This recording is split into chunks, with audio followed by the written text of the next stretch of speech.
Assalamu alaikum. Step number 1, click the snipping tool and show advanced. Click the advanced option, full screen snipping.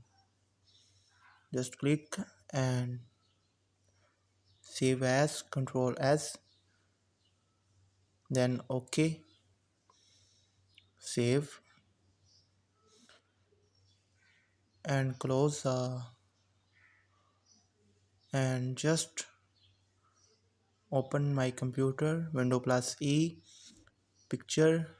Most important step, set background desktop, close the window, and last and final step, view and show desktop icon uncheck, finishing and refresh.